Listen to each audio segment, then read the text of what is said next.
क्या स्मृति ईरानी अब अमेठी हारने के बाद वायनाड से चुनाव लड़ेगी और कांग्रेस के तरफ से प्रियंका गांधी चुनाव लड़ेगी? देखना ये दिलचस्प होगा कि स्मृति ईरानी राहुल को हराने के बाद प्रियंका को हराएगी, एक बड़ा सवाल है। और प्रियंका गांधी के सामने एक बड़ी चुनौती भी आ जाएगा जिसे पाटना बहुत जरूरी है प्रियंका गांधी के लिए। या फिर स्मृति ईरानी फिर चुनाव हारेगी या जीतेगी, इस पे भी सवाल या निशान खड़ा है।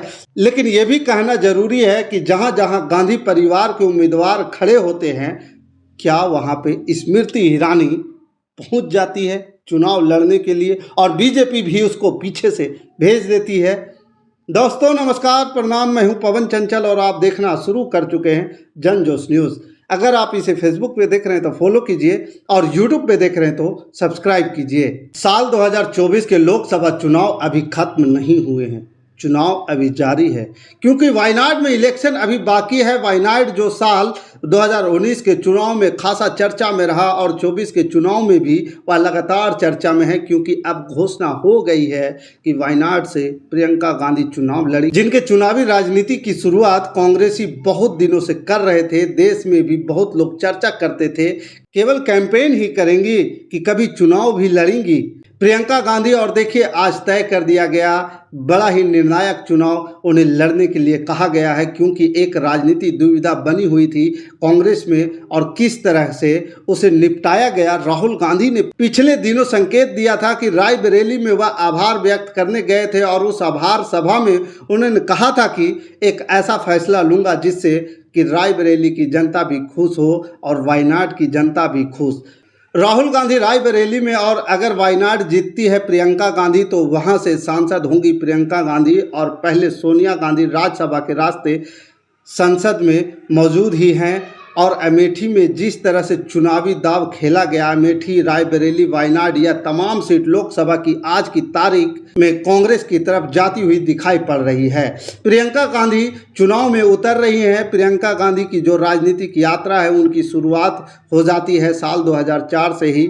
मुझे याद है वह दौर जब प्रियंका गांधी अपने भाई राहुल गांधी को अमेठी में और सोनिया गांधी की रायबरेली में चुनावी सभाएं, चुनावी प्रचार, किस तरह से चुनाव लड़ा जाए उसका प्रबंधन वहां के स्थानीय कांग्रेस जनता के साथ, उनके साथ किया करती थी। और उस दौर में भी पत्रकार लोग जो है वहां के लोगों से पूछा करते थे कि क्या आपको उम्मीदवार के तौर पर प्रियंका गांधी चाहिए, तो वो कहते थे कि उनके साथ साल 2009 के भी चुनाव आए, 2014 के भी चुनाव आए, 2019 के भी चुनाव आए, प्रियंका गांधी कभी चुनाव नहीं लड़ी। कुछ लोग इस तरह की एक थ्योरी और खबर भी चलाने लगी कि क्या सोनिया जी और राहुल नहीं चाहते कि प्रियंका गांधी चुनाव लड़े? क्या वह नहीं चाहते कि जब ऐसा दौर राहुल गांधी का चल रहा है जिसमें वह बेहतर नहीं कर पा रहे हैं, तो ऐसे में प्रियंका गांधी आ जाए और लाइमलाइट ले लें? क्या कुछ ऐसी बातें भी हैं? लेकिन इन तमाम आरोपों या फिर इस तरह के जितने भी कयास थे सबको किनारे करते हुए प्रियंका गांधी लगातार लगी हुई अपनी चुनाव प्रबंधन के काम में जो सोनिया गांधी और राहुल गांधी के लिए किया करती थी, इस बार भी उन्होंने बखूबी किया। अमेठी में किशोरी लाल शर्मा के लिए भी किया। याद करें वायनाड आखिरी के जो 3-4 दिन थे प्रचार के, उस वक्त वहां पर राहुल गांधी नहीं थे। राहुल गांधी देश भर में प्रचार कर रहे थे और आखिरी दिन में वहां प्रचार कार्य संभाला था और संकेत उसी वक्त मिलने शुरू हो गए थे कि अगर अमेठी या रायबरेली दोनों जीत होती है तो फिर आखिरकार वायनाड का प्रतिनिधि कौन होने जा रहा है। कांग्रेस किस पर अपना दांव खेलने जा रही है? अब कहानी को कुछ ऐसे समझ ले कि राहुल गांधी रायबरेली से ही क्यों लड़ेंगे, रायबरेली से ही क्यों सांसद रहेंगे। रायबरेली उन्होंने लड़ा और जीता, तो आखिरकार रायबरेली रिटेन करने की वजह क्या है? या R for Rahul, R for Raebareli का मसला क्या है? दरअसल रायबरेली और अमेठी की जीत के साथ साथ उत्तर प्रदेश में एक ऐसी बात सामने आई है कि कांग्रेस अपने जो सीमित दायरे में बंद गई थी साल 2014-2019 के चुनाव की वजह से, अमेठी और रायबरेली उससे वो आगे बढ़ती हुई इस बार कई जगहों पर जीत दर्ज करने में सफल हुई और एक जियोग्राफिकल स्प्रेड, एक फैलाव देखा गया। जहां तक कांग्रेस का समर्थन का सवाल था, 6 सीट और करीब यूँ कह ले कि एक लड़ने के लिए मिला। और जिस तरफ ये देख पा रहे हैं कि जहां एक तरफ अमेठी रायबरेली की सीटें हैं पूरब में, तो दूसरी तरफ सहारनपुर तक जीत हुई। इमरान मसूद वहां से चुनाव जीते और ऐसा लगा जैसे कि उत्तर प्रदेश के वोटर वर्ग ने एक स्वीकार करने का सिलसिला कांग्रेस को शुरू किया, जो मोह भंग हुआ है भारतीय जनता पार्टी से इस बार चुनाव में।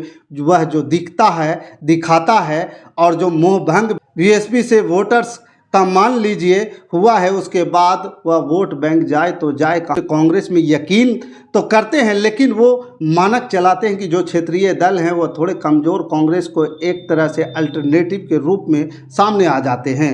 वह चाहे आरजेडी की बात हो, चाहे समाजवादी पार्टी की बात हो। ऐसे में फिलहाल थोड़े दिन उन पर विश्वास करने के बाद दोबारा से जब कांग्रेस अपने आप को मजबूत कर रही है, तो उन्होंने उन पर विश्वास करना भी शुरू कर दिया। और इस तरह के गुणगणित के बीच यह तय किया जा रहा है कि कांग्रेस के अच्छे दिन उत्तर प्रदेश में आ सकते हैं, हिंदी पट्टी में आ सकते हैं। राजस्थान में विश्वास कांग्रेस के प्रति बढ़ा, हरियाणा में कांग्रेस के प्रति विश्वास और निष्ठा बढ़ा लोगों का। उम्मीदवारों ने अच्छी टक्कर दिल्ली के लोकसभा सीटों पर दी, उत्तर प्रदेश में सीटें बढ़ गई कांग्रेस की और बिहार में बढ़ गई। ऐसे में अगर हिंदी पट्टी संभालना है तो यहाँ पर राहुल का चेहरा बहुत ज़रूरी है। रायबरेली छोड़ना इस वक्त सही नहीं होगा। ऐसे में यह फैसला जो तो हो गया, चलिए राहुल गांधी रायबरेली रहेंगे। अब सोच यह हो रही थी कि क्या प्रियंका गांधी वायनाड जाए या फिर वहां के किसी स्थानीय व्यक्ति को कांग्रेस के टिकट पर उतारा जाए, वायनाड से लोगों को लड़ाया जाए और इस तरह से करके प्रियंका गांधी की जो राजनीतिक पारी है चुनावी राजनीति की। लेकिन जब राहुल गांधी 2004, 2009, 2014, 2019 और 2024 5 लोकसभा चुनाव जीत चुका, प्रियंका गांधी ने अभी तक शुरुआत भी नहीं की है। लिहाजा शुरुआत करना बहुत ज़रूरी था। अमूमन यह देखा जाता है कि जब शुरुआत हो तो सेफ सीट से हो। यह कोई भी दल चाहता है कि अपने नेता के बारे में जो हाई वैल्यू नेता होते हैं। तो ऐसे में प्रियंका गांधी को आपने देखा होगा कि अमेठी में उन्होंने वह चुनौती स्वीकारी। यह अलग बात है कि उसमें इंटरप्रेट किया गया कि भाई वह राहुल गांधी के परिवार के एक व्यक्ति जो चुनाव प्रबंधन में जुटते थे, उनकी जो टीम भी परिवार के लिए जुटा करते थे, किशोरीलाल शर्मा उनसे हरवा दिया गया। पर हकीकत तो यह है कि अमेठी से नहीं उतरे राहुल गांधी या प्रियंका गांधी, क्योंकि एक पॉलिटिकल रिस्क था। तो पॉलिटिकल रिस्क कवर नहीं करना चाहती थी। दोबारा राहुल हारते तो बहुत बड़ा एक झटका होता। प्रियंका अगर अपने पहले प्रयास में चुनाव हार जाती तो भी बड़ा झटका होता। तो इस संभावना को ही नकार दिया गया और वहां पर किशोरी लाल शर्मा के रूप में एक ऐसे व्यक्ति को चुना गया जो केवल सामने होंगे, पीछे से पूरी लड़ाई प्रियंका गांधी लड़ेगी। और वही हुआ भी।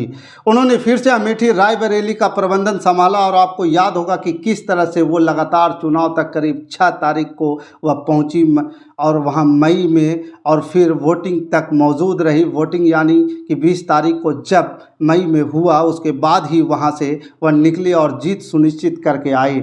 लेकिन मसला यही था कि एक सेफ सीट होना चाहिए। अगर पॉलिटिकल एंट्री हो रही है, प्रियंका गांधी के सलाहकार और कई बार प्रियंका गांधी को भी मैंने देखा कि वह वाराणसी से चुनाव लड़ जाना चाहती थी। एक बार 2019 में चुनाव से ठीक पहले लोगों ने पूछा कि आप कब लड़ेंगी, तो उन्होंने जवाब दिया वाराणसी से लड़ जाऊं। तो इस तरह की उनके भीतर एक भावना आती थी। लेकिन राहुल गांधी ने उस पर काबू किया और वह इंतजार कर रहे थे कि एक ऐसे मौके का जहां से प्रियंका गांधी के लिए सेफ पॉलिटिकल एंट्री की जा सकती है। और वायनाड उसके लिए सबसे सेफ सीट हो जाता है। वायनाड में जो कंपोजिशन है, जिस तरह के राहुल गांधी का चुनावी गुणागणित है, देखिए इस बार उन्होंने जो जीत दर्ज की है बहुत प्रचंड है। 60% के आसपास वोट इन्हें मिले हैं और उनके जो निकटतम प्रतिद्वंदी थे उनको मात्र 26% ही वोट आई थी। 34% के मार्जिन से वो जीत गए। भारतीय जनता पार्टी की चुनौती वहां कितनी कमज़ोर है, इस बात से अंदाज़ा लगाया जा सकता है कि राज्य बीजेपी प्रमुख के सुरेंद्रन चुनाव लड़ रहे थे वायनाड में और मात्र 13% वोट उनको आए और इस तरह से कहीं भी वह चुनौती की स्थिति में नहीं थे। लिहाजा यह सीट उनके अपने आप में बहुत ही ज़्यादा सेफ सीट माना जा रहा था। और सेफ सीट है भी। करीब 30% मुस्लिम आबादी, 50% हिंदू आबादी, और ऐसे में प्रियंका गांधी का वहां जा कर के चुनाव लड़ना इस बात को भी सुनिश्चित करेगा कि केरल में भारतीय जनता पार्टी, ऐसे में जबकि वह अपना पदार्पण कर चुकी है, सुरेश गोपी त्रिशूर की सीट जीत चुके हैं, तो प्रियंका गांधी राहुल गांधी को रिप्लेस करते हुए, गांधी परिवार की मौजूदगी का एहसास कराते हुए साल 2026 के वह जो विधानसभा चुनाव होने वाले हैं उसके लिए पार्टी को मजबूत करेगी। यह तमाम गुणा गणित जो है कैलकुलेशन में है। वहां के दक्षिण में आप जानते हैं कि कांग्रेस सरकार में न केवल कर्नाटक में बल्कि तेलंगाना में भी और तमिलनाडु में भी वह सरकार में सहयोगी हैं, और ऐसे में वहाँ की ज़मीन, वहाँ का किला कमज़ोर ना हो। यह जरूरी था कि वायनाड के लिए इससे बड़ा फैसला राहुल गांधी संभवतः ले नहीं सकते थे, मल्लिकार्जुन खड़गे और सोनिया गांधी ले नहीं सकते थे। लिहाजा जो कल शाम को जो बैठक हुई, पहले से ही करीब करीब तय हो चुका था कि वायनाड छोड़ेंगे और प्रियंका गांधी चुनाव वहां से लड़ेगी, इसलिए प्रियंका गांधी भी वहां मौजूद थी। लेकिन जब उस लड़ाई की बात करें जिसको लेकर चर्चाएं बहुत तेज हो गई, वह लड़ाई कि क्या अमेठी में जिस तरह से चैलेंज किया स्मृति ईरानी राहुल गांधी को 2014 में और फिर 2019 में उन्हें हरा दिया।